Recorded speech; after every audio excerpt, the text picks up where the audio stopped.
காலம் வெல்லுமா, என் காதல் வெல்லுமா? ஒரு பூகம்பத்தில் அது அடங்குமா? ஒரு பேரலை அதை விழுங்குமா? வழியில்லா திசையில் ஒளியில்லா உலகில் எங்கே போகிறேன்? ஹாய் காய்ஸ், இன்றைக்கி என்னோடய லவ் ஸ்டோரியை சொல்ல தான் வந்தேன். நிறைய பேர் கேட்டிருந்தீங்க என்னோடய லவ் ஸ்டோரி வேணும்னு. அதை சொல்கிறதுக்காகத்தான் நான் வந்தேன். என்னோடய லவ் ஸ்டோரி நீங்கள் நினைக்கிற மாதிரி ரொம்ப பெரிய ஸ்டோரின்லாம் இல்லை. ஒரு கண்மூடித்தனமான காதல்னு சொல்லலாம். நான் ஒரு பொண்ணை 4 இயர்ஸாக லவ் பண்ணேன்.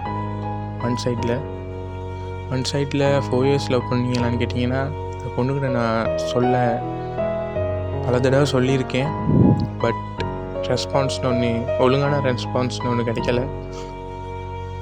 அந்த பொண்ணு இருக்காங்க இந்தியாவில், நான் ஸ்ரீலங்கா. அந்த பொண்ணை யூடியூப்பில் பார்த்து தான் நான் லவ் பண்ணேன். அவங்க ஒரு யூடியூப் சேனல் வச்சுருக்காங்க, அதில் ரீல்ஸ் போடக்குள்ளே பார்த்து தான் லவ் பண்ணேன்.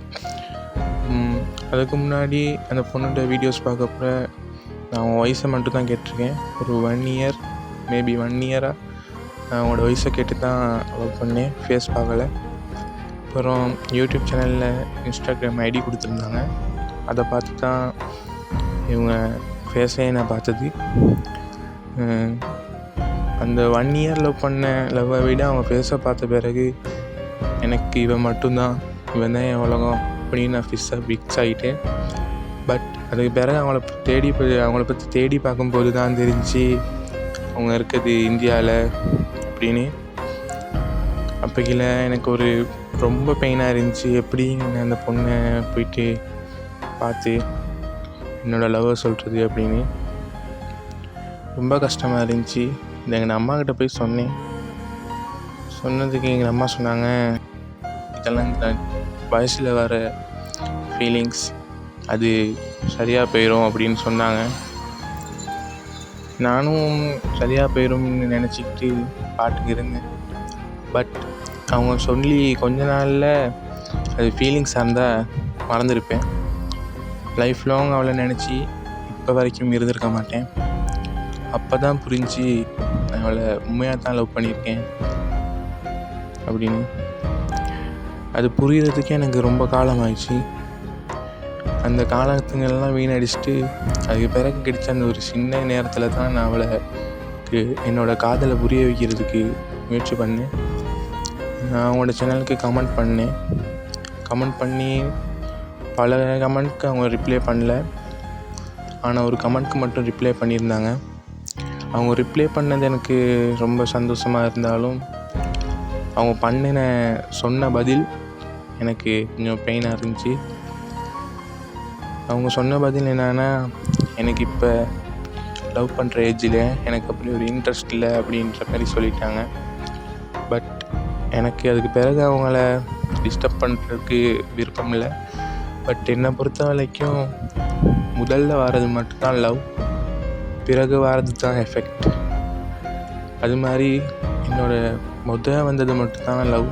என்னை பொறுத்த வரைக்கும் எனக்கு ஒரு பொண்ணை உண்மையாக லவ் பண்ணணும். நான் அவளை உண்மையாக லவ் பண்ணிட்டேன். இதுக்கு பிறகு என்னோடய வாழ்க்கையில் இன்னொரு பொண்ணு வருவா அப்படின்றது கிடையவே கிடையாது. நான் இவளை தான் லவ் பண்ணேன், இவளை தான் லைஃப் லாங் நினச்சிக்கிட்டு இருக்க போகிறேன். இவள் இல்லாத ஒரு வாழ்க்கையை என்னால் நினச்சி கூட பார்க்க முடியலை. ரொம்ப பெயினாக இருக்கும் இதெல்லாம் நினச்சி. அவளுக்காக நான் சாங்ஸ்லாம் எழுதி வச்சுருந்தேன். ரொம்ப பைத்தியக்காரத்தனமாக அவளை நான் லவ் பண்ணிட்டேன். அவள் இல்லாத வாழ்க்கையை நான் இது வரைக்கும் நினச்சி பார்த்ததும் இல்லை. அவளோட நினைவுகள் தரக்கூடிய அளவுக்கு என்கிட்ட அவளோட வீடியோஸ், ஃபோட்டோஸ் எல்லாம் இருக்குது.